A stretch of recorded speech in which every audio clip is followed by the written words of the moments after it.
nos presentaremos a Dios en oración. Querido Padre Celestial, Dios de eterna bondad, de rica y abundantes misericordias, delante de tu divina presencia estamos, Señor. Te adoramos, te exaltamos, porque solo tú eres digno de toda honra y de toda gloria. Señor, ¿a quién iremos? ¿A dónde iremos, Señor? Si solamente en ti hay palabras de vida eterna. Gracias por esta preciosa oportunidad que nos concedes una vez más. Perdona nuestros pecados, faltas, errores cometidos delante de ti, pues reconocemos que ante tu presencia no hay hombre que no peque. Pecamos en pensamientos, pecamos en palabras, pecamos en acciones, Señor. Considera nuestra humana fragilidad y ayúdanos cada día a ser transformados. Guía nuestros pasos, Señor. Fortalece a tus hijos. Permite que cada uno de los hermanos que ya están con nosotros conectados y los que han de entrar puedan ser edificados grandemente por medio de tu palabra. Bendice y guarda a los hermanos que están con nosotros desde los Estados Unidos, desde Panamá, desde Alemania, desde Costa Rica, desde Chile, desde Honduras, desde México, desde Colombia. Que a ellos, Señor, cada uno de los oyentes, cada hogar que abre tus puertas a tu palabra, puedan recibir esa promesa dada a través del profeta. Porque como desciende de los cielos la lluvia y la nieve, y no vuelve allá, sino que harta la tierra y la hace germinar y producir, y da simiente al que siembra y pan al que come. Así será tu palabra que sale de tu boca. No volverá a ti vacía. Antes hará lo que tú quieras y será prosperada en aquellos a quienes la has enviado. Permite, Señor, que tu Espíritu Santo siga siendo nuestro director eterno y nos guíe en toda enseñanza, Señor. Quédate con nosotros, Padre amado. Te necesitamos en el dulce nombre de Jesús. Te lo he suplicado y en él te doy las gracias. Amén. Bueno, vamos entonces a tener una breve introducción sobre lo que corresponde a la carta a los Corintios. Y el autor, sin duda alguna, el apóstol Pablo, y la fecha está datada al año 56 después de Cristo. Y el tema principal son respuestas a problemas doctrinales y prácticos de una iglesia que crecía en Cristo. Vamos a leer palabras claves tales como la cruz, pecados sexuales, dones espirituales, amor y la resurrección de Cristo. Nunca ha sido cuestionada seriamente la autenticidad de Primera de Corintios, pues el estilo, el lenguaje, la teología, todo, sin duda alguna, la carta pertenece al apóstol Pablo. Pablo estableció la iglesia en Corinto entre los años 50 y 51 después de Cristo, cuando en su segundo viaje misionero pasó 18 meses allí. Después de su partida mantuvo correspondencia y cuidó de la iglesia. Y durante su ministerio de 3 años en Éfeso, en su tercer viaje misionero, había recibido preocupantes informes sobre la laxitud moral entre los creyentes de Corinto. Para meditar la situación, escribió una carta a la iglesia que se ha perdido, como lo lo podemos corroborar en 1 de Corintios 5 del versículo 9 al 11, que se ha perdido, pues no se halló. Un poco más tarde, una delegación enviada por Cloé, un miembro de la iglesia de Corinto, le comunicó a Pablo la existencia de divisiones en la congregación. Antes que pudiera enviar una carta para corregir los problemas, llegó otra delegación de Corinto con una carta donde se le hacían varias preguntas. Inmediatamente, Pablo envió a Timoteo para remediar aquel problema. Entonces fue que escribió la carta que conocemos hoy como Primera de Corintios, con la esperanza de que llegara primero que Timoteo. Como parece que Pablo la escribió al final de su estancia en Éfeso, se puede fechar alrededor del año 56 después de Cristo. El propósito que busca alcanzar esta epístola es una carta pastoral, sin duda alguna, y está escrita para resolver problemas doctrinales y prácticos. La autoría de Pablo le da autoridad apostólica para todas las iglesias de Dios. Y lo que se halla en esta carta, su trasfondo, es que la carta revela algunos de los problemas típicos de la cultura griega en los días de Pablo, incluyendo las grandes inmoralidades sexuales de la ciudad de Corinto. Los griegos eran conocidos por su idolatría, filosofías divisivas, espíritu de polémica y rechazo de la doctrina de la resurrección del cuerpo. Corinto fue una de las más importantes ciudades comerciales de aquella época y controlaba gran parte del comercio entre el este y el oeste. Y estaba localizada en la estrecha faja de terreno que une el territorio continental griego con la península del Peloponeso.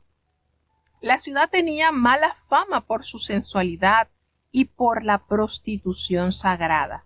Su nombre sirvió incluso para acuñar una expresión que llegó a ser famosa sobre las prácticas corruptas: corintianizar. Significaba practicar la prostitución. La máxima deidad de Corinto era Afrodita, Venus, la diosa Venus, la diosa de los amores licenciosos, y alrededor de 1000 prostitutas profesionales servían en el templo dedicado a su culto. El espíritu de la ciudad se manifestó en la iglesia y explica el tipo de problemas que enfrentaba la gente. También revela algunos de los problemas que enfrentaban los antiguos paganos al transferir algunas de sus experiencias religiosas previas a las que recibían gracias al ministerio del Espíritu Santo. Esto puede haber mezclado algunas prácticas grotescas del frenesí pagano con el ejercicio de los dones espirituales. Lo que contiene esta carta es que responde a 10 problemas separados que se habían manifestado en esa iglesia, y el apóstol Pablo, debido a la necesidad de corregir estos males, entonces escribe dando solución, dando respuesta a estas anomalías nacientes dentro del pueblo de Dios. ¿Cuáles eran esos 10 problemas? El espíritu sectario, divisiones de secta. Cuando nosotros leemos yo soy de Pablo, yo soy de Apolo, yo soy de Cefa, ahí está la división, haciendo diferentes sectas de distintos hombres que llevaron el evangelio a estas almas. El incesto. Vamos a leer sobre un terrible tema del incesto que estaba sucediendo dentro del pueblo de Dios. Los aspectos legales, problemas que los obligaban a llevar a juicio. Fíjense todas estas situaciones abarcadas a través de esta epístola. El matrimonio y el divorcio, el comer alimentos ofrecidos a los ídolos, el uso del velo, la cena del Señor, los dones espirituales y la resurrección del cuerpo.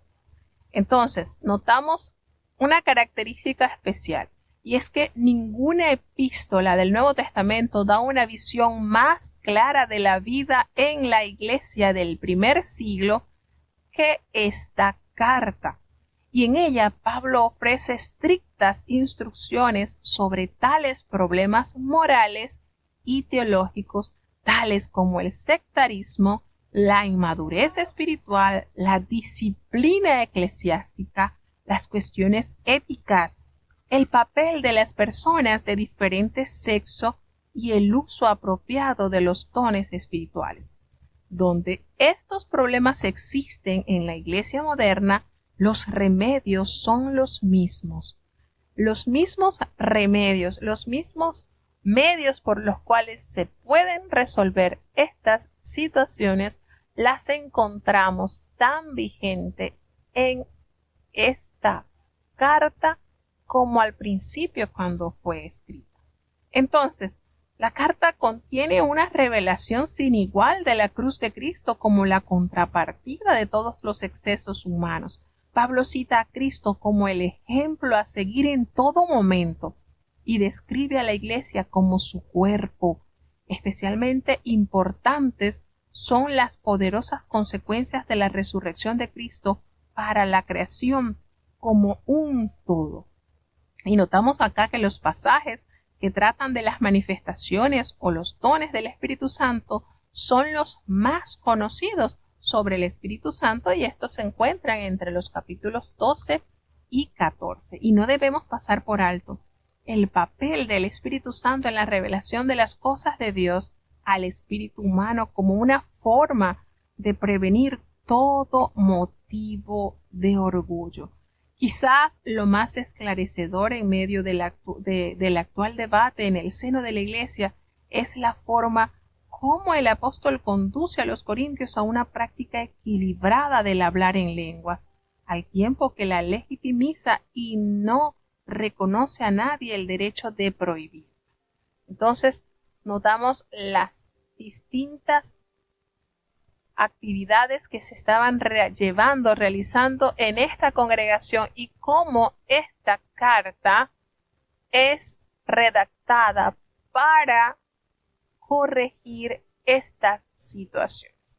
Vamos entonces a dar inicio a la lectura del libro de la carta a los Corintios, capítulo 1. Escuchemos con atención.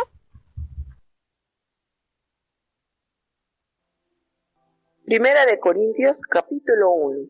Pablo, llamado a ser apóstol de Jesucristo por la voluntad de Dios, y Sóstenes, el hermano, a la iglesia de Dios que está en Corinto, santificados en Cristo Jesús, llamados santos, y a todos los que invocan el nombre de nuestro Señor Jesucristo en cualquier lugar, Señor de ellos y nuestro. Gracia y paz de Dios nuestro Padre y del Señor Jesucristo.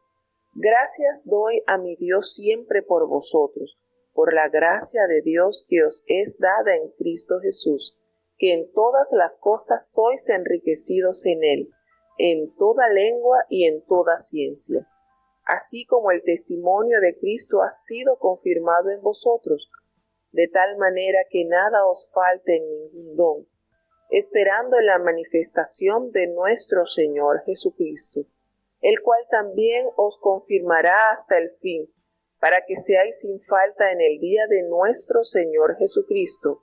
Fiel es Dios, por el cual sois llamados a la participación de su Hijo Jesucristo nuestro Señor. Os ruego pues, hermanos, por el nombre de nuestro Señor Jesucristo, que habléis todos una misma cosa, y que no haya entre vosotros disensiones. Antes seáis perfectamente unidos en una misma mente y en un mismo parecer. Porque me ha sido declarado de vosotros, hermanos míos, por los que son de Cloé, que hay entre vosotros contiendas. Quiero decir, que cada uno de vosotros dice, yo cierto soy de Pablo, pues yo de Apolos, y yo de Cefas, y yo de Cristo. ¿Está dividido Cristo? ¿Fue crucificado Pablo por vosotros? ¿O habéis sido bautizados en el nombre de Pablo? Doy gracias a Dios que a ninguno de vosotros he bautizado, sino a Crispo y a Gallo, para que ninguno diga que habéis sido bautizados en mi nombre. Y también bauticé la familia de Estéfanas, mas no sé si he bautizado a algún otro. Porque no me envió Cristo a bautizar, sino a predicar el Evangelio, no en sabiduría de palabras, porque no sea hecha vana la cruz de Cristo. Porque la palabra de la cruz es locura a los que se pierden, mas a los que se salvan, es a saber, a nosotros es potencia de Dios. Porque está escrito: destruiré la sabiduría de los sabios y desecharé la inteligencia de los entendidos. ¿Qué es del sabio? ¿Qué del escriba? ¿Qué del escudriñador de este siglo? ¿No ha enloquecido Dios la sabiduría del mundo? Porque por no haber el mundo conocido en la sabiduría de Dios a Dios por sabiduría, agradó a Dios salvar a los creyentes por la locura de la predicación. Porque los judíos piden señales y los griegos buscan sabiduría. Mas nosotros predicamos a Cristo crucificado, a los judíos ciertamente tropezadero, y a los gentiles locuras. Empero a los llamados, así judíos como griegos, Cristo potencia de Dios y sabiduría de Dios. Porque lo loco de Dios es más sabio que los hombres, y lo flaco de Dios es más fuerte que los hombres. Porque mirad, hermanos, vuestra vocación, que no sois muchos sabios según la carne, no muchos poderosos, no muchos nobles. Antes lo necio del mundo escogió Dios para avergonzar a los sabios, y lo flaco del mundo escogió Dios para avergonzar lo fuerte, y lo vil del mundo y lo menospreciado escogió Dios, y lo que no es para deshacer lo que es, para que ninguna carne se jacte en su presencia. Mas de él sois vosotros en Cristo Jesús, el cual nos ha sido hecho por Dios sabiduría, y justificación, y santificación, y redención, para que, como está escrito, el que se gloría, gloríese en el Señor. Bueno, empezamos entonces con los saludos que siempre acompañan a una carta. Y allí entonces el apóstol Pablo se presenta, pues él fue llamado a ser apóstol de Jesucristo sencillamente por la voluntad de Dios. Ese fue su principal llamado, ha sido su principal llamado y su carta de presentación. Soy apóstol, pero este puesto o este compromiso lo tengo porque Dios me lo ha atribuido. Y hace mención del hermano Sóstenes, y probablemente Sóstenes era el anterior jefe de la sinagoga de Corinto. Él empieza a hacer referencia a esta iglesia de Dios que está en ese lugar, a los santificados en Cristo Jesús. Y qué lindo es recordar que hemos sido llamados a ser santos, pues todos los que invocan el nombre del Señor Jesús en cualquier lugar, y el Señor es el que guía y el que dirige nuestras vidas, la demanda es igual. Y cabe recalcar esto porque, como lo decíamos a la introducción de la carta, Corinto era un lugar, era un puerto, y por supuesto una de las características que tienen los puertos es que se lleva mucho a la promiscuidad, la prostitución. Y de verdad que lo puedo decir con mucha creencia, porque esto donde nosotros vivimos es un puerto y tuvo años de mucha, podríamos decir, de mucho auge económico, y eso producía que en el lugar hubiesen muchos bares, muchos lugares que se prestaban para prácticas inmorales. Entonces, pese a que la iglesia estaba allí, en ese lugar tan vendido al pecado, la demanda de santidad es la misma. No podemos tener una vida de mimetismo.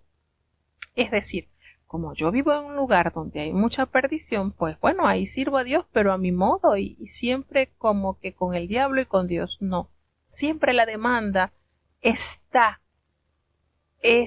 enfocada en el llamado santo de Dios. Somos llamados a ser santos. Entonces, todos los creyentes en Cristo son santos en virtud de ese llamado. Y habiendo sido apartados para el Señor, debemos poseer esta cualidad, la santidad, porque Nosotros hemos sido dedicados a Cristo y debe de crecer en nosotros gradualmente la santidad. Es decir, estamos llamados a vivir una constante santificación. Entonces, hace referencia el apóstol que daba gracias y paz por esa iglesia establecida allí. Y Pablo se regocija en la gracia de Dios que obra en su pasado, en su presente y en su futuro, pues Jesucristo certifica los eternos propósitos de Dios para con su pueblo. Y les expresa entonces el cambio en la vida de los corintios que sirvió de confirmación divina al testimonio de Cristo dado por Pablo, y les expresa que esto los confirmará hasta el fin para que seáis irreprensibles. La confianza de Pablo en la aprobación final está basada en la fidelidad de Dios. Y dice entonces que el primer problema, aquí vamos a abordar en este capítulo el primer problema suscitado en esta congregación o en este lugar. El primer problema de que se habla es la rivalidad y la lucha que resulta por la preferencia entre los líderes religiosos, que estaba basada en el elevado de su supuesta sabiduría. Y quizás la mayoría se presentaba como del partido de Pablo, como depositario de la revelación. Nadie estuvo tan cerca de la fuente original del cristianismo como Pablo. Y este expresa esa satisfacción por haber bautizado solo a unos cuantos, para que ninguno pueda alegar que fue bautizado en el nombre de Pablo y asumir indebidamente un vínculo especial con él o una posición privilegiada entre los demás. Y el Evangelio tiene que ver es con Jesucristo, y nuestros deberes son para con él, y toda la dignidad es en él. Entonces notamos cómo el apóstol, inmediatamente después de saludar a la hermandad, comienza a evaluar y a corregir los males que se estaban presentando en la iglesia. Y eso es, ¿cómo es esto? Y él expresa: a mí se me ha informado acerca de ustedes, hermanos míos, por los de Cloé, que hay esas contiendas, esas divisiones, que cada uno dice decir, bueno, yo soy de Pablo, y yo soy de Apolos, y yo soy de Cefa, y yo soy de Cristo. Ahí comenzamos a ver las ramificaciones, los grupos que comenzaron a aliarse, precisamente confiando quizás en la sabiduría humana que ellos pensaban que tenían estos portadores del Evangelio, pero sabemos que no es la sabiduría del hombre la que se impone y la que arrastra a las almas a convencerse de que Cristo es el Salvador del mundo. Es el Espíritu de Dios que usa cada uno de sus instrumentos para que a través de ese instrumento tu alma alcance salvación. Entonces esto despertó terribles contiendas a los cuales el apóstol Pablo abordó. Y le dice, miren, y se los expresa de esta manera: ¿acaso que Cristo está dividido? ¿Acaso que Cristo es para los gentiles de esta manera, para los judíos de esta manera? ¿Está Cristo dividido? ¿Está Cristo seccionado? ¿Acaso que fue crucificado Pablo por ustedes? ¿O ustedes fueron bautizados en el nombre de Pablo? Entonces, aquí aclarando la postura de la visión que ellos habían adquirido, porque su vista debe estar fijamente en Cristo, al igual que nosotros debemos enfocarnos tal cual, puesto los ojos, como lo reiteró el apóstol Pablo, puesto los ojos en el autor y consumador de la fe. Allí es donde nosotros debemos permanecer. No podemos estar mirando las habilidades, las capacidades alcanzadas por algún líder para entonces identificarnos y enfocarnos con X líder y entonces declararnos que pertenecemos a su modo de pensar, porque efectivamente no fue Pablo crucificado a favor de ellos para alcanzar salvación, y tampoco fueron bautizados en nombre de Apolo, en nombre de Cefas. Fueron bautizados en nombre de Jesús, y fue Cristo el que pagó la redención de cada uno de los que creen en él. Entonces, a esto él argumenta y le dice: yo le doy gracias a Dios que a ninguno de ustedes, de los que andan riñendo en estas situaciones, he bautizado. Solamente bauticé a Crispo y a Gayo. Bueno, y si algún otro más, pues, que he bautizado no lo recuerdo. Pero Cristo aclara la función de él en el cuerpo de Cristo. El Señor no me mandó a bautizar. El Señor me mandó a predicar el Evangelio, y aclara, no con sabidurías de palabras, no, para que venga a ser vana la cruz de Cristo, no vengo a predicar la salvación con humana sabiduría, con palabras humanas, no, porque eso precisamente evocaría vana la cruz de Cristo. Y fíjense la manera en que él se desenvuelve y expresa, porque recordemos que la palabra de la cruz es locura a los que se pierden, pero a los que se salvan, esto es, a nosotros, es poder de Dios.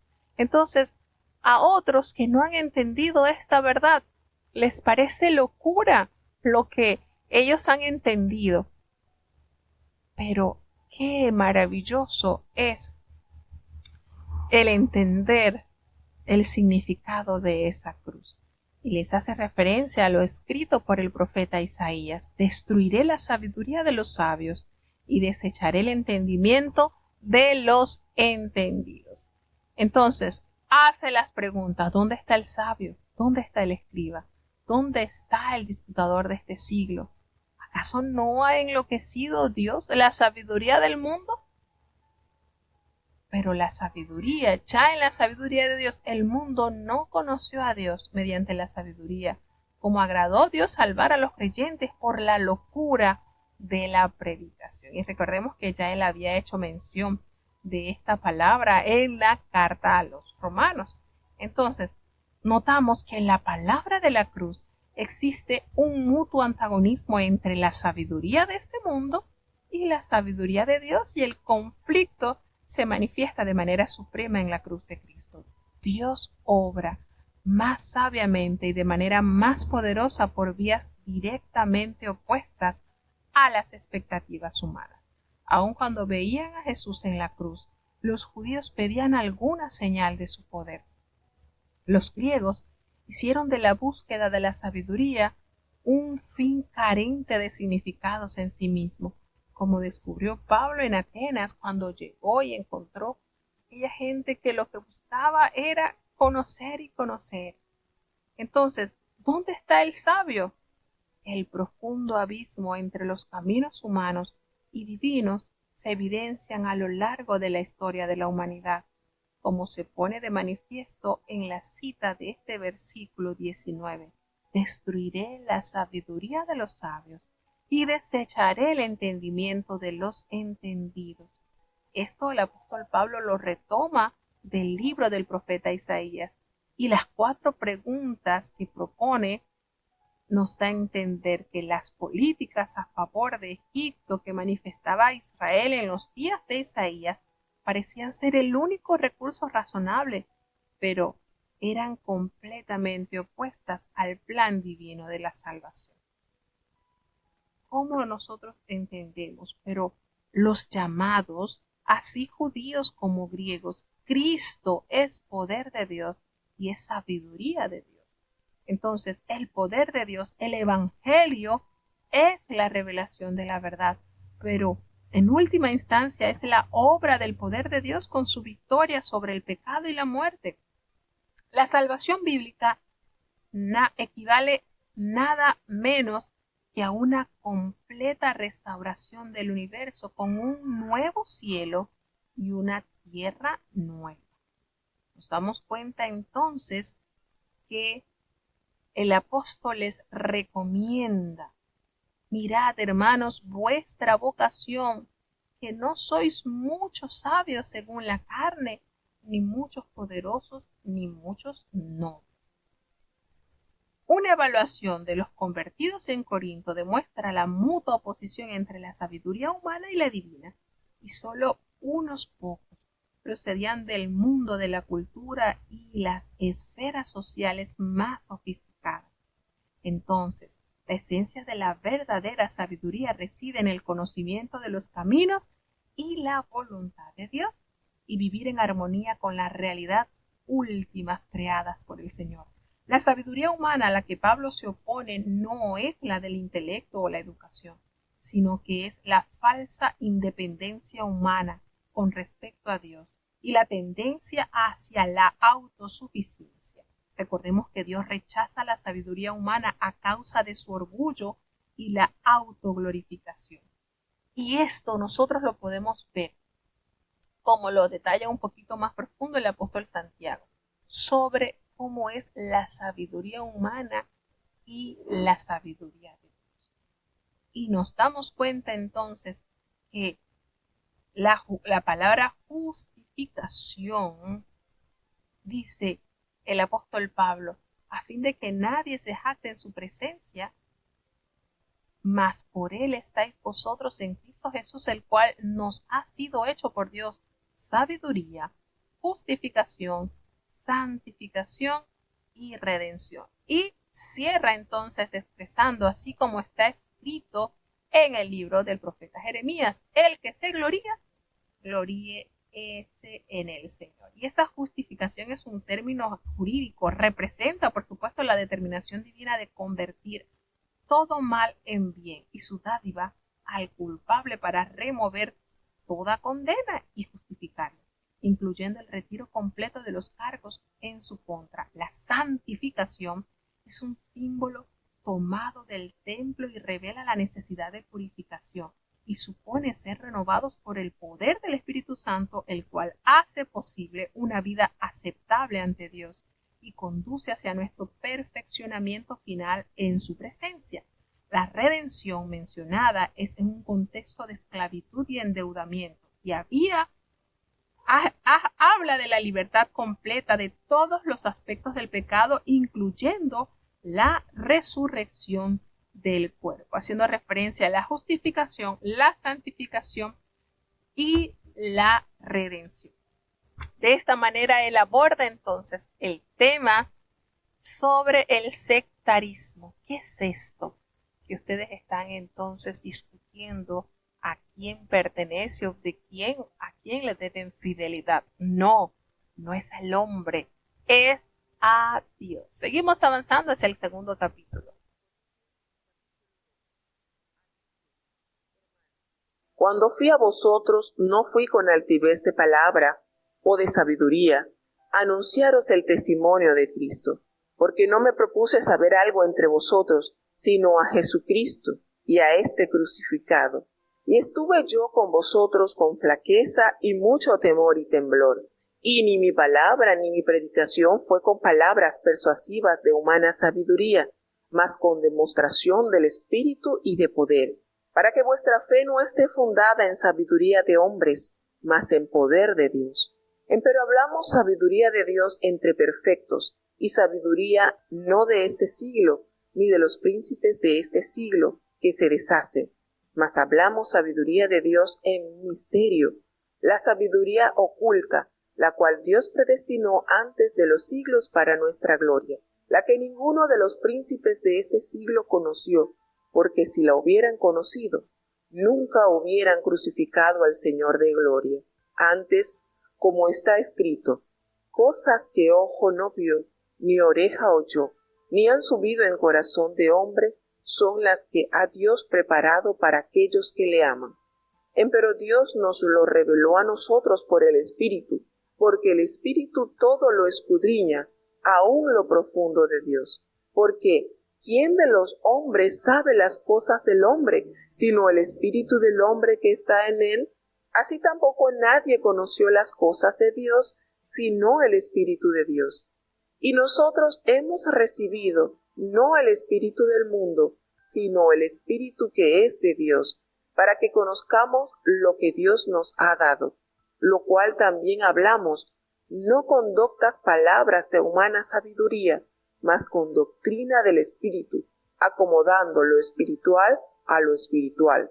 Mas el hombre animal no percibe las cosas que son del Espíritu de Dios, porque le son locura y no las puede entender, porque se han de examinar espiritualmente. Empero el espiritual juzga todas las cosas, mas él no es juzgado de nadie. Porque, ¿quién conoció la mente del Señor? ¿Quién le instruyó? Mas nosotros tenemos la mente de Cristo. Qué riquezas hallamos en cada una de las cartas del apóstol Pablo. Cristo fue crucificado y esa es la mayor prueba de amor hacia la humanidad. Y el apóstol Pablo le dice, mire, cuando yo fui a ustedes para anunciarles este testimonio de Dios, yo no fui con excelencia de palabra o de sabiduría, con elocuencias. Nótese la manera en que les argumenta, la mayor fiabilidad con la cual el apóstol los abordó fue con la demostración del Espíritu Santo en su ser. Y eso se puede echar de ver a través de los milagros, de las formas en que el apóstol Pablo fue finamente usado por Dios como portador de ese mensaje glorioso de la salvación. Entonces, este contenido, como el estilo de la predicación de Pablo, se conformaban a las pautas de Dios tal como se revela en la cruz. El apóstol Pablo no predicaba para mostrar sus habilidades oratorias y atraer la atención sobre sí mismo para que tuviese un grupo selecto que admiraran y respetasen su forma de enseñanza. No, el apóstol Pablo no fue bajo ese concepto. Al contrario, él hablaba con temor y temblor. Él hablaba de una manera opuesta a la autosuficiencia. Hablaba con la demostración del espíritu y de poder, y se refiere no solamente al hecho de que la predicación de Pablo estuvo acompañada de prodigios, sino también al poder transformador del Espíritu Santo sobre las vidas de los corintios en el momento de su conversión. Y lejos de experimentar una conversión intelectual debida a la sabiduría humana, ellos recibieron el mismo Espíritu de Dios, que hizo patente su presencia por medio de diferentes dones espirituales, incluyendo el de hablar en lengua. Entonces, la verdad, como va haciendo referencia el apóstol Pablo, que su palabra de predicación fue con palabras persuasivas. Él escribe, miren, mi palabra, la palabra, yo fui hacia ustedes no con manera de persuadirlos humanamente, sino de demostrarles a través del Espíritu esa fe que es la que realmente cambia la vida del hombre. Así que su fe no está fundada en sabiduría de los hombres, no, sino en esa sabiduría dada del Eterno. Y hace la referencia entonces que la verdadera naturaleza de la sabiduría de Dios hace obsoleta la sabiduría de este mundo, porque aquella no es de esta era. Y esa palabra misterio, mas hablamos sabiduría de Dios en misterio.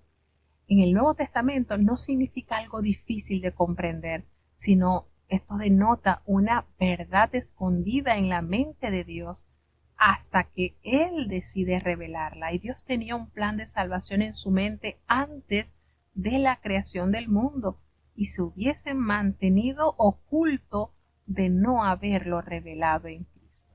Entonces, los creyentes vivimos gracias a este secreto, la esencia del cual está Cristo y en sus gloriosos propósitos para este mundo. Podemos decir entonces que ninguno de los príncipes de este siglo, cuando hace referencia la que ninguno de los príncipes de este siglo conoció, porque si lo hubiera conocido, pues nunca habrían crucificado al Señor de la gloria.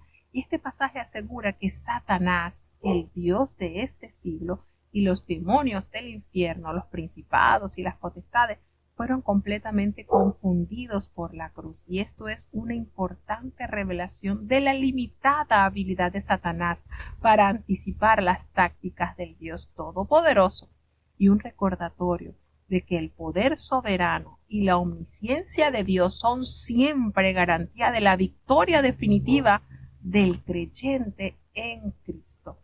Antes bien, como está escrito, cosas que ojo no vio, ni oído oyó, ni han subido en corazón de hombre, son las que Dios ha preparado para los que lo aman. Y esto es atraído nuevamente, usado el apóstol Pablo, el profeta de Isaías.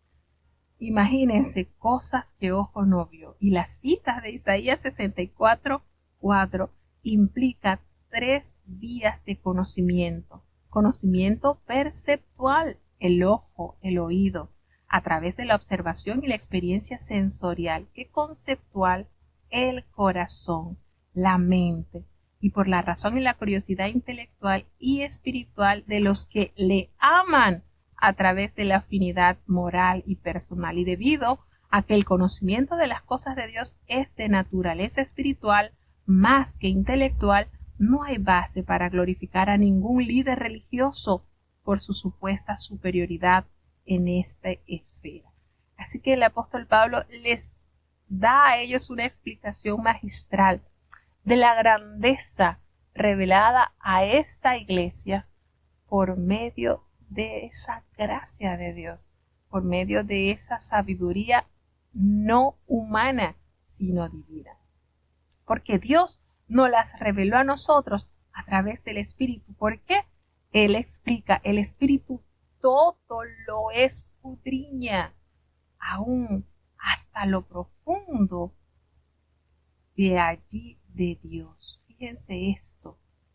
Dios nos las reveló, y aquí 2 elementos que son necesarios para conocer las cosas de Dios. La primera es una revelación de Dios a través del Espíritu y una respuesta espiritual apropiada del ser humano. Entonces, igual que los pensamientos de cada uno, solo uno mismo los conoce. Así lo que está en la mente de Dios solo lo conoce el Espíritu Santo. Dios escogió revelarse en Jesucristo, y el Espíritu Santo ha traído esa revelación de Cristo a la iglesia por medio de sus instrumentos, en este caso, pues los apóstoles. Y cuando dice acomodando lo espiritual a lo espiritual, el Espíritu responde al Espíritu, no a la mente. El Espíritu Santo interpreta las cosas espirituales a la gente espiritual. Y este texto también nos describe las vías a través de las cuales la palabra de Dios nos ha sido dada en la Biblia al comunicarnos el Espíritu, las ideas espirituales por medio de las palabras espirituales específicas que escoge para ser revelados a los hombres. Entonces, nos damos cuenta acá que desde el punto de vista espiritual la gente está dividida en categorías. Pero el hombre natural no percibe las cosas que son del Espíritu. ¿Saben por qué?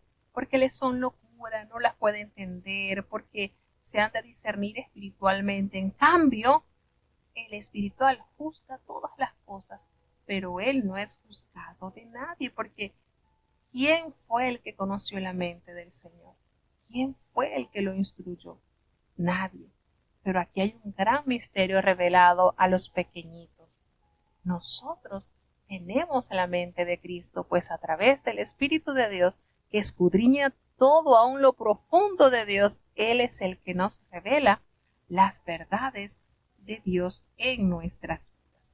Entonces, nos damos cuenta que desde el punto de vista espiritual la gente siempre va a estar dividida en 3 categorías, lo cual esclarece cómo la revelación de la cruz es recibida del lado humano. El hombre natural, no regenerado y alejado del Espíritu, no siente aprecio por el Evangelio. El hombre espiritual regenerado y en posesión de madurez espiritual, como los que están libres de inclinaciones sectarias, tiene una naturaleza que responde a la verdad, y los incrédulos lo encuentran difícil de comprender. Los hombres carnales regenerados, pero viviendo de forma parecida a los que no lo son creyentes de comportamiento infantil, como se ve en los celosos, en lo espiritual, en el espíritu sectario, una vida cristiana inmadura, más preocupados por las opiniones humanas que por Cristo. Entonces vemos acá esta manera en que el apóstol Pablo va compartiendo. El hombre que es realmente espiritual está elevado de estas cosas humanas. No anda pensando de quién es o a quién no, mientras que el hombre carnal esto le es locura. Pero aquellos que son casi cristianos, que no tienen esa conversión total, pasan a ser como fluctuantes, como llevados por cualquier corriente de doctrina. Entonces, bajo esta disposición, el apóstol Pablo está detallando estas verdades manifestadas al pueblo de Dios reunido en Corinto. Notamos la grandeza de Dios, cómo lo va expresando y de qué manera corrigiendo para la grandeza y el fortalecimiento de la Iglesia de Cristo reunida. Vamos a seguir avanzando hacia el capítulo 3 de la carta escrita a los Corintios. Escuchemos con atención. Primera de Corintios capítulo 3. De manera que yo, hermanos, no pude hablaros como a espirituales, sino como a carnales, como a niños en Cristo. Os di a beber leche y no vianda, porque aún no podíais, ni aún podéis ahora, porque todavía sois carnales, pues habiendo entre vosotros celos y contiendas y disensiones, ¿no sois carnales y andáis como hombres? Porque diciendo el uno, yo cierto soy de Pablo, y el otro, yo de Apolos, ¿no sois carnales? ¿Qué pues es Pablo? ¿Y qué es Apolo? Ministros por los cuales habéis creído, y eso según que a cada uno ha concedido el Señor. Yo planté, Apolos regó, mas Dios ha dado el crecimiento. Así que ni el que planta es algo, ni el que riega, sino Dios, que da el crecimiento. Y el que planta y el que riega son una misma cosa, aunque cada uno recibirá su recompensa conforme a su labor. Porque nosotros coadjuntores somos de Dios, y vosotros labranza de Dios sois, edificio de Dios sois, conforme a la gracia de Dios que me ha sido dada. Yo como perito arquitecto puse el fundamento, y otro edifica encima, empero cada uno vea cómo sobreedifica. Porque nadie puede poner otro fundamento que el que está puesto, el cual es Jesucristo. Y si alguno edificare sobre este fundamento oro, plata, piedras preciosas, madera, heno, hojarasca, la obra de cada uno será manifestada, porque el día la declarará, porque por el fuego será manifestada, y la obra de cada uno cual sea, el fuego hará la prueba. Si permaneciere la obra de alguno que sobreedificó, recibirá recompensa. Si la obra de alguno fuere quemada, será perdida él, empero será salvo, mas así como por fuego. ¿No sabéis que sois templo de Dios y que el Espíritu de Dios mora en vosotros? Si alguno violare el templo de Dios, Dios destruirá al tal, porque el templo de Dios, el cual sois vosotros, santo es. Nadie se engaña a sí mismo. Si alguno entre vosotros parece ser sabio en este siglo, hágase simple para ser sabio. Porque la sabiduría de este mundo es necedad para con Dios, pues escrito está, el que prende a los sabios en la astucia de ellos. Y otra vez, el Señor conoce los pensamientos de los sabios, que son vanos. Así que, ninguno se gloríe en los hombres, porque todo es vuestro, sea Pablo, sea Apolos, sea Cefas, sea el mundo, sea la vida, sea la muerte, sea lo presente, sea los porvenir, sea todo es vuestro, y vosotros de Cristo, y Cristo de Dios. Bueno, cómo el apóstol va debatiendo y va compartiendo todo lo que produce en el ser humano corrección. Notamos cómo él va detallando la forma en corregir ese sectarismo, porque eso es cosa carnal, de una manera directa se los dice. Eso no es de un santo de Dios. Así que él les explique, yo no les puedo hablar a ustedes como espirituales, no puedo porque me han demostrado que no tienen esa postura. Fíjense cómo él les va detallando, diciendo, mire, el hombre espiritual, del espiritual se preocupa, el hombre espiritual entiende las cosas. El hombre espiritual juzga todas las cosas sin temor a ser juzgado porque precisamente es Dios quien lo guía. Pero les dice esto, ustedes me están demostrando con esta actitud que no les puedo hablar como gente espiritual, sino como a carnales, como a niños en Cristo. ¿Cuál sería el sentir que experimentaría esta iglesia al leer esta carta, al detallar la conclusión del apóstol Pablo? Decir, es que ustedes, después de haberles explicado el rol, fíjense, aquellos que son del mundo, que no perciben nada de Dios porque les es locura, aquellos que son espirituales, pero aquellos que son niños fluctuantes, aquellos que son inmaduros, aquellos que aún no han dejado desarrollar el ADN de Cristo en sus vidas.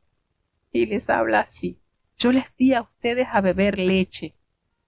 Les di a beber leche y no vianda, porque es que aún ustedes no estaban capacitados.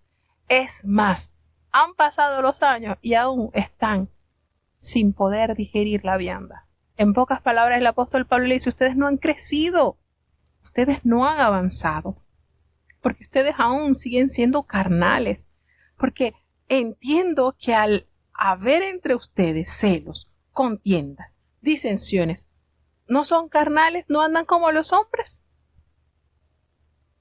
Porque diciendo el uno al otro, cuando cada uno empieza a argumentarse que yo soy de Pablo, que yo soy de Apolos, ¿ustedes no sois carnales? ¿Qué es Pablo? ¿Qué es Apolo? Y aquí les aclara la verdad. Somos servidores por medio de los cuales ustedes han creído. Y eso es lo que nos ha concedido Dios. Fíjense la manera en que Él va tratando estas situaciones con esta congregación. Lamentablemente, ustedes, con esta obra de la carne que están manifestando, dan a entender que Cristo no ha nacido en ustedes, que ustedes siguen siendo carnales, que ustedes siguen siendo de este mundo, porque con estos debates que tienen internamente, al adjudicarse a cada uno de los líderes como su predecesor, como su blanco a llegar, ustedes están diciendo que no han crecido en el Señor. Entonces, Pablo comienza a examinar nuestra necesidad de sabiduría y revelación dadas por el Espíritu Santo y la relaciona estrechamente con el hecho de que hemos recibido las palabras que enseña el Espíritu. Y tras estas observaciones pasa a una franca confrontación con la carnalidad de los corintios, la cual atribuye a que sólo habían conocido superficialmente la palabra de Dios. Aún no erais capaces de recibir vianda, ese alimento sólido. Y la verdad que plantea este pasaje es que ninguna cantidad de supuesta riqueza o experiencia espiritual refleja un genuino crecimiento espiritual si este conocimiento está separado de nuestro crecimiento básico en el conocimiento de la palabra de Dios. Sin esta raigambre en la palabra, podemos estar engañados acerca de nuestro crecimiento. Este enraizar es en verdad y amor, y no tan solo es un conocimiento aprendido o un estudio realizado. A fin de experimentar verdadero crecimiento espiritual debemos dedicar tiempo a la lectura de la palabra y separarnos de los impedimentos de la falta de amor, de la rivalidad y de la contienda. Y el apóstol le dice, ustedes sois labranza de Dios, el primer ejemplo tomado de la agricultura. Rechaza la supuesta superioridad de alguno de ellos y destaca que ninguno tiene motivos de jactancia, puesto que Dios es el que da el crecimiento y les corresponden reconocimientos individuales, pero en términos de metas y servicio son uno solo. Yo planté y Apolo regó, pero el crecimiento lo da es Dios. Así que ni el que planta es algo, ni el que riega es algo. Es Dios el que da el crecimiento. Y el que planta y el que riega son una misma cosa.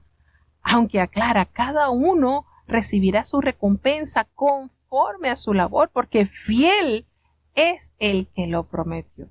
Nosotros solo somos colaboradores de Dios y ustedes son la labranza de Dios, ese edificio construido para Dios.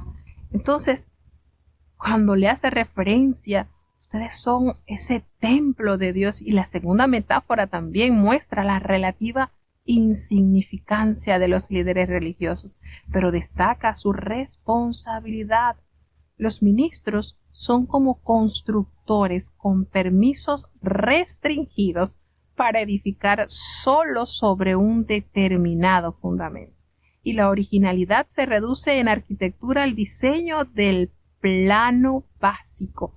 Y así sucede con el Evangelio. Ningún ser humano es el autor de la revelación original, sino solo Dios. Y a través del sabio plan del Padre, por medio de la diligente obediencia del Hijo y la poderosa obra del Espíritu Santo. Entonces, para construir sobre el fundamento de un edificio con materiales resistentes, oro, plata, piedras preciosas, es necesario enseñar una sana doctrina y vivir siendo fieles a la verdad, y de esta manera conducir a los conversos hacia madurez espiritual. Construir con materiales perecederos, madera, heno, hojarasca, equivale a impartir enseñanzas inadecuadas y superficiales, o comprometer la verdad con un estilo de vida que la contradice o que talla a la hora de ponerla en práctica. Entonces, la calidad de trabajo que cada constructor será sometida a prueba el día del regreso del Señor, y todo líder tendrá que comparecer ante el Señor Jesucristo, porque somos llamados a construir, constructores de la iglesia, y esa recompensa no es la salvación, sino un premio a la fidelidad en el servicio. La Escritura enseña que la salvación es gratuita, no nos podemos confundir, y la pérdida se refiere a la recompensa que este constructor pudo haber recibido, no a su salvación como por fuego. Y esta persona tendrá una etapa difícil, tendrá una escapada difícil, como alguien que, huyendo de un edificio en llamas, pierde todas sus posesiones y solo puede salvar su vida. Entonces, el edificio es identificado como el templo de Dios, santificado por la presencia del Espíritu Santo, y aquí el templo de Dios es nosotros. Somos nosotros, que somos parte del cuerpo de Cristo, y a su vez esta iglesia universal. Entonces, Pablo no especifica cómo se puede destruir el templo de Dios. Esto es la iglesia, y la frase alude pues a arruinarlo por medio de la corrupción o la seducción, lo cual significa que con ese propósito puede emplearse todo tipo de medios indignos y ruinas, ya se trata de falsas doctrinas, de orgullos, de resentimiento, de inmoralidades, pero Pablo aclara que quien lo intente encontrará su ruina. Fíjense cómo expresa el apóstol Pablo: ¿no sabéis que sois templo de Dios y que el Espíritu de Dios mora en vosotros? Si alguno destruyere el templo de Dios, Dios lo destruirá a él, porque el templo de Dios, el cual sois vosotros, santo es. Esa es la demanda. El templo de Dios no es material, no es la casa, somos nosotros el templo de Dios. Entonces, nos fijamos que serán avergonzados los corintios por vanagloriarse sobre la supuesta sabiduría de sus líderes religiosos, porque la sabiduría de este mundo es insensatez para con Dios, porque está escrito, Él prende a los sabios en la astucia de ellos. Y aquí está citando al libro de Job. Y esa astucia, esa destreza, esa picardía astuta, esa forma de, esa sagacidad arrogante de envolver, se usa únicamente en el Nuevo Testamento y se refiere a ese engaño que usa Satanás, a esa manera de persuadirte a hacer lo malo. Entonces, otra vez él expresa, el Señor conoce los pensamientos de los sabios y sabe que son vanos. Así lo hace referencia del Salmo 94:11. Así que ninguno se gloríe en los hombres, porque todo es vuestro. Sea Pablo, y expresa, sea Pablo, sea Apolo, sea Cefas, sea el mundo, sea la vida, sea la muerte, sea lo presente o sea lo porvenir, todo es vuestro. Y nosotros somos de Cristo. ¿Y Cristo de quién es? De Dios. Entonces nosotros pasamos a ser administradores de las cosas de las cuales Dios nos ha dado. Nosotros tenemos en nuestras vidas la mayordomía, principalmente de nuestro cuerpo, a lo cual nosotros debemos saber administrar.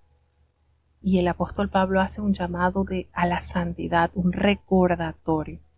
Nosotros hemos sido llamados a la santidad, a la mayordomía. Y esto de la mayordomía es realmente importante. Sí, la palabra de Dios nos dice que Él compara al reino de Dios como aquel hombre que entregó los bienes y sus riquezas a esos siervos y partió lejos. Pero cuando Él llegue nos va a pedir cuenta a nosotros de nuestra mayordomía. ¿Qué hemos hecho?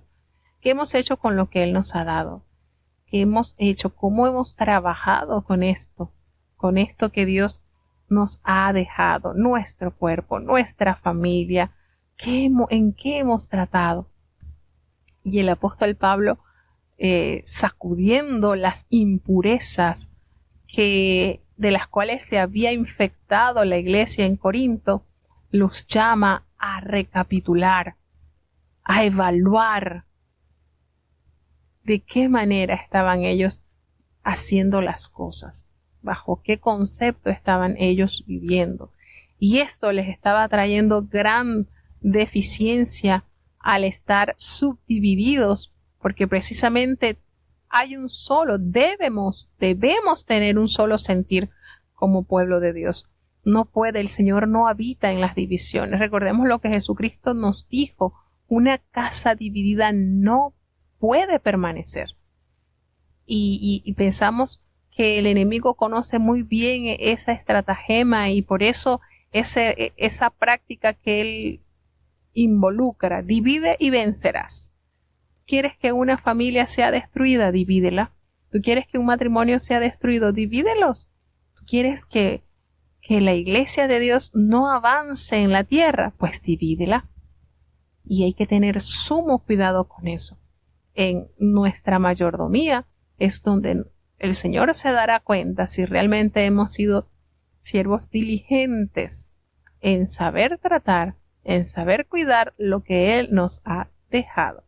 Así que es de maravillosa las experiencias que acá vamos a encontrar, todas las formas en que el apóstol Pablo aborda estas situaciones, estas 10 situaciones a las cuales diligentemente él acude a corregir, porque no solamente presenta las adversidades y los problemas, los pecados que están sucediendo en Corinto, sino que a través de la palabra de Dios corrige con amor cada una de estas situaciones. Y podemos ver entonces la eficiencia y la preocupación de este gran siervo de Dios al acudir a corregir estos males. No podemos obviar, evitar, corregir. No se puede, porque para eso Dios ha instituido a siervos de Dios para que con una visión espiritual más amplia puedan ver los pecados, los errores e inmediatamente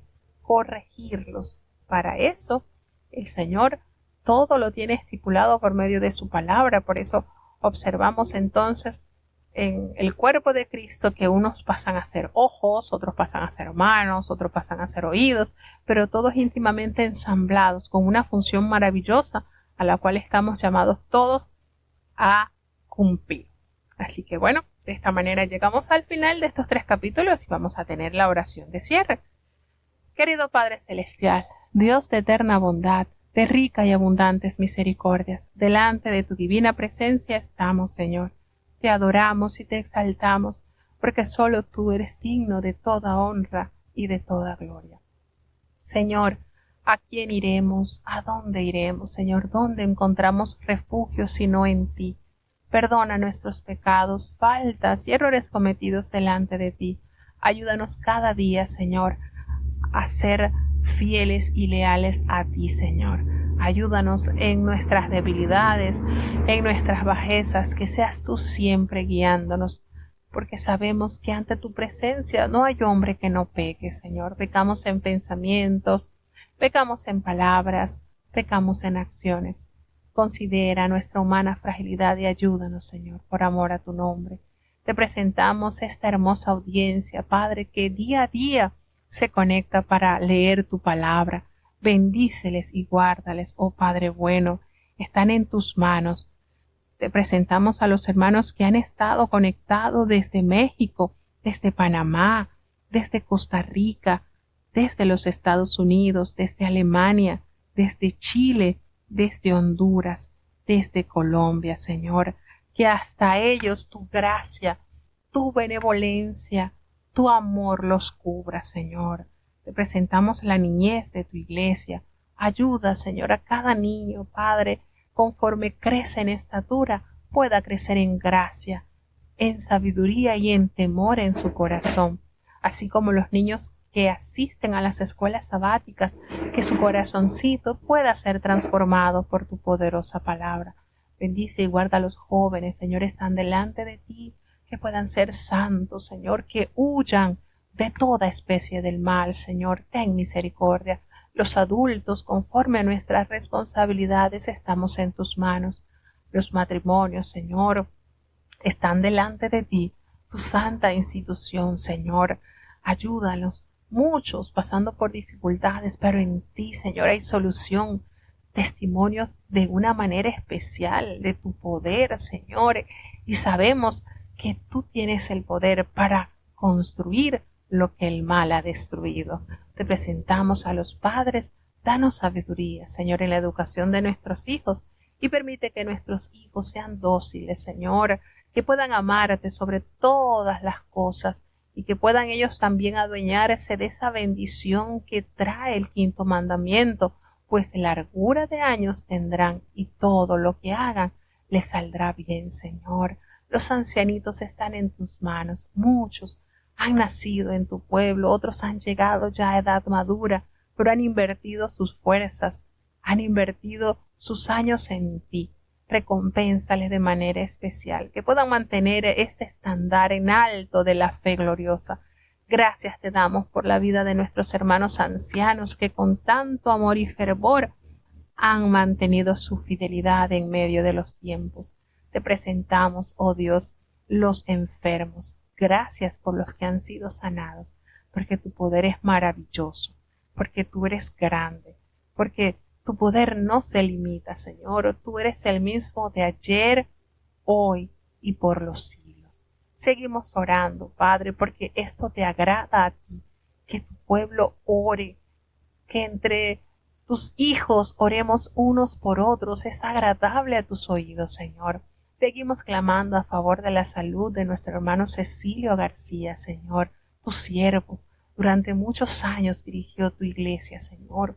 Te ha servido en la integridad y en la santidad. Ayúdale, Señor. Ten misericordia de los hermanos que están padeciendo de cáncer. Lauri, Neita, Natanael, la señora Elisa Córdoba, Señor, están en tus manos. Haz una obra especial en ellos como solo tú puedes hacerle, Señor. Te presentamos, Dios mío, a nuestros jovencitos, a José Elías, a Alan. Ampárales, cuídales, Señor, están en tus manos. así como nuestras ancianitas, nuestra hermana María Luisa, nuestra hermana Raquel López. Te presentamos, Señor, nuestra hermana Ernestina. Señor, ten misericordia de nuestra hermana Lucita. Sigue haciendo esa obra especial que tú sabes hacerlo, Señor. Nuestra hermana Benita está en tus manos, Señor. Complácete, porque tú no defraudas a nadie que pone tu fe, esa fe en ti, Señor, porque tú te agradas, Señor, de los corazones que te buscan y que claman a ti sabiendo que tú eres todo en nuestras vidas, Señor. Tú nuestro médico, nosotros tus pacientes, Señor, en los cuales podemos confiar. Te presentamos la salud de Sapti Canul, está en tus manos, así como la salud de Jessica, la salud de nuestra querida hermana Evelyn está en tus manos. Oh Padre, te presentamos también la salud, Dios mío, de Yuri Villegas, que le ha sido detectado una parálisis facial. Pero tú tienes poder, Señor, para hacer una obra especial en ella y que a través de este proceso su alma también sea restaurada en ti. Ten misericordia, Señor. Ayúdanos cada día a confiar plenamente en ti. Te presentamos los hermanos que van para la conferencia en México. Guárdales, bendíceles, Señor, que puedan gozarse en tu nombre y que tu nombre sea altamente glorificado, Señor. Gracias porque en medio de tanta turbulencia, en medio de tanta maldad, tus hijos se deleitan en reunirse para adorarte y exaltar la grandeza de tu amor. Te damos gracias, Señor, porque tú eres bueno. Bendice a cada hermano que va hasta allá. Guíale, Señor, que se regocije en tu presencia. Te presentamos la paz de Israel, la salud, Señor, espiritual de tu pueblo. Ten misericordia de Panamá. Seguimos clamando, Señor, ya 28 días de este conflicto y seguimos clamando para que tu obra se haga de manera especial. Pon sabiduría y temor en cada líder, Señor, que entienda que también te debe rendir cuenta a ti. Al pueblo, Señor, paciencia y sobre todo temor en su corazón. Ayuda, Dios mío, tú sabes las necesidades. Ten misericordia, Señor. Confiamos en ti, Señor, pues tú no desamparas a ninguno que confía plenamente en ti. Quédate con nosotros, Señor, te necesitamos. En el dulce nombre de Jesús te lo he suplicado y en él te doy las gracias. Amén. Y ahora te pedimos, Señor, que el bendito amor de Dios, la gracia y la paz de nuestro Señor y Salvador Jesucristo, la compañía y la comunión de tu Espíritu Santo, quien es nuestro eterno Consolador, sea con cada uno de tus hijos, nos guarde desde ahora y para siempre. Amén.